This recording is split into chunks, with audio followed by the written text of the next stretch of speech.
Magaling araw at magandang buhay, lalong-lalo na sa ating mga minamahal na mga senior citizens. Sa araw po na ito ay meron tayong babasahing mga comments ng ating mga minamahal na viewers na meron silang concerns dahil some of them ay tinanggal sa social pension for indigent pensioners. Ano ba yung mga rason bakit tinanggal sila? Babasahin natin para meron tayong idea kung paano natin sila matutulungan o kung paano natin makupo sa kanila ang mga bagay na ito. At sa ngayon po, meron akong basihan kung paano tayo maging isa sa pagbigay ng solusyon sa problema po ninyo. And I'm always thought that this is really my forte na tumulong po sa inyo. Attention sa lahat ng mga senior citizens, SSS at GSIS pensioners. Tinanggal sa listahan ng pensyong ito. So kung gusto mo ang ganitong content na pinag-uusapan, ang mga concerns ng ating mga senior citizens, payout ng ating mga senior citizens, update ng ating mga senior citizens, patungkol sa kanyang benefits, ay subscribe mo na ang aking YouTube channel dahil palagi po akong nag-upload. Araw-araw po akong nag-upload para po mayroong mga updated information na malalaman po ang ating mga senior citizens. At subscribe mo na po ang aking YouTube channel.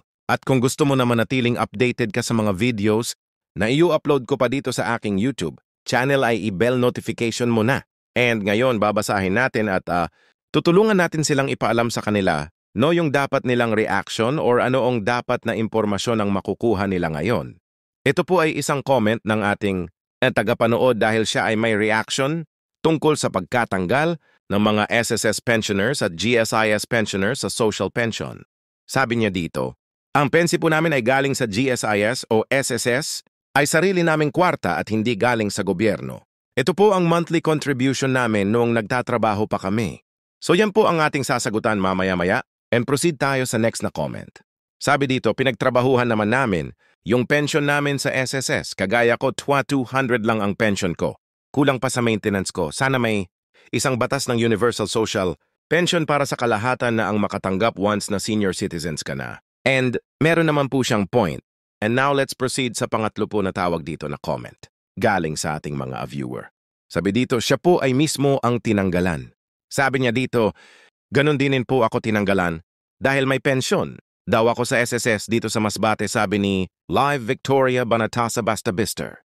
At sabi pa dito, kami rin dito sa lugar po namin sa La Union, tinanggal din po kami dahil daw may abroad kami. Sabi dito, hindi po pantay ang nagbigay ng social pension. Isa ako sa natanggalan pero 2015 pa akong na-member sa Oscar. Bago na po nakatanggap kasi nagreklamo na maliit lang, SSP pension kulang sa maintenance sa asthma at arthritis. Pangpa-check up Goydate, nagdala ako ng medical sir. Pagpatunay na may maintenance ako. Okay naman, nakatanggap ako 5 beses tapos naalis ang pangalan ko. Marami dito sa Buhangin, Davao City Social, Pension. Malapit sa bundok. Best friend nila, sana po pantay parayalis. Ano ba to? Para pantay alis. Suspension. Universal pension na lang. Pantay lahat. God-bless. At atin pong nabasa ang mga comment ng ating mga senior citizens na dating pensioners sa social pension. Pero ngayon tinanggal dahil po merong mga rason. Ngayon balikan natin kung ano ba talaga ang ibig sabihin ng social pension. Ano ba ang mga qualifications at ano ba ang dapat nating ilagay natin sa ating puso at isipan kung makarinig tayo ng social pension for indigent senior citizens?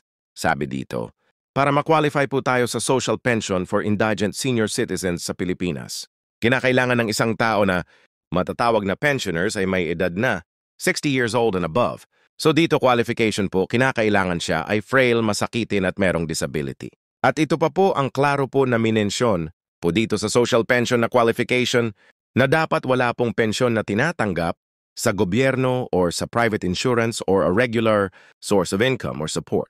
So kanina nabasa natin na merong tinanggal na merong pensyon sa SS, GSIS, may abroad at may sahod. So, automatic po kasi kapag magvo-validate ang DSWD, so kapag nakita nila na hindi na po kayo qualified, you're automatically out po sa social pension for indigent senior citizens. Dahil po magfo-focus po talaga ang DSWD sa meaning and sa requirements po dahil hindi po natin pwedeng i-push na meron tayong tinanggap sa other institution or government or any insurances. Pero ang tawag dito ang tawag. Ito ay pinapaano pa natin na kulang ang ating hindi po dapat natin tinatawag dito pino-force ang mga bagay dahil meron pong sinusunod na qualification si social pension. Marami pa nga pong mga tao or mga senior citizens ang panakapasok sa social pension. Nasa waiting list pa na meron pang 600 to true. Kaya naman po tinanggal po dahil hindi na po sumusunod sa kwalifikasyon ng social pension for indigents, senior citizens. Para po klaro sa atin, babasahin po natin ang eligibility criteria. Ibig sabihin, kung sino lang po yung pwedeng makapasok or makakuha ng payout sa social pension for indigent senior citizens. Opo na sa inyong screen, ang age po kinakailangan must be 60 years old and above. Ibig sabihin kung 59 ka, 58 ka, hindi ka pa po pwede dito. Kung ikaw ay 60 and above, ikaw po ay sobrang pwede na po dito. Kinakailangan frail, sakit, or disabled. So ang aplikante kinakailangan po, meron po sa mga nabanggit, kinakailangan sa tatlong eligibility, no pension from other sources. Ito po mas klaro po sa atin no, na hindi po pwede ang mga may tinatanggap sa SS, JSIS, or sa PVO or any insurance company. Kasi stated na po dito sa requirement sa pag-qualify ng isang tao and kinakailangan walang regular income or support. So kagaya nung nabasa natin kanina, merong mga tinanggalan dahil meron silang abroad o na nandito po ang rule number 4 or requirements. Number 4 na kinakailangan walang tinatanggap na support or sahod sa anumang pinagtatrabahuhan ninyo dahil paano po natin maibalik ang social pension na anong tawag dito na meaning kung hindi po natin susundin ang tawag dito criteria. And to tell you exactly, marami pong tinanggalan ng pension last year 2024 sa August. And ipapakita ko po sa inyo kung ilan po ang natanggalan at natanggal sa pension ng social pension. Breaking news, 13,000 na mga senior citizen tanggal sa social pension list. Iloilo ang may pinakamaraming lugar na tinanggalan ng social pension. At sa lahat-lahat, umabot ng 13,468 ng mga BPI saro ng social pension ang tinanggal sa Western Visayas. Batayan sa Department of Social Welfare and Development. Sa lahat ng mga taga-Iloilo dyan, baka nagtaka kayo na hindi na kayo nakatanggap ng mga benepisyaro sa social pension. Baka isa kayo sa mga natanggal na. Pero ano ba dapat ang kailangan para maging isang miyembro or maging parte sa social pension? Ngayon alamin natin bakit marami ang natanggal sa social pension. Ano po ba yung mga rason?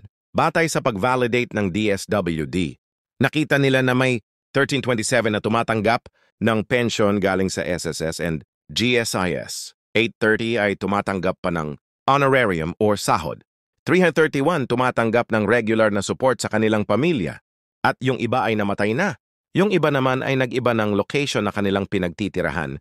At ito po ay very red flag dahil po ang qualification na ating pinag-uusapan kanina nakuha ng Iloilo City. Ang pinakamataas na senior citizen na tanggal sa social pension na umabot ng 324 kasunod. Niya ng Negros Occidental na natanggalan din ng 3,282, kasunod niya ang Capiz na tinanggalan din. Ng 1,094, kasunod niya ang Aklan na tinanggalan din ng 14,994. Sumunod diyan ang Antique na natanggalan din ng 1,308 at panghuli ang Guimaras na natanggalan din ng 466 na social pensioner at kabuuan umabot ng 3,468 na mga social pensioner ang natanggal. Sa mga senior citizen diyan na hindi pa alam kung paano ba mag-apply sa social pension, ito po ang panoorin ninyo. Tayo po ay mag-a-apply sa DSWD. Alam ko meron na kayong idea kung ano po ang DSWD at kung saan po ang pinakamalapit na DSWD office sa inyo. Doon po tayo pupunta. So unang-una po ang gagawin natin is mag-filled out tayo ng form na magpa-register tayo doon. So hahanap tayo ng makakatulong sa atin. If kayo po ay hindi na po kayo makakita at maka-filled out ng form, you can reach someone na tutulong sa prosesong ito.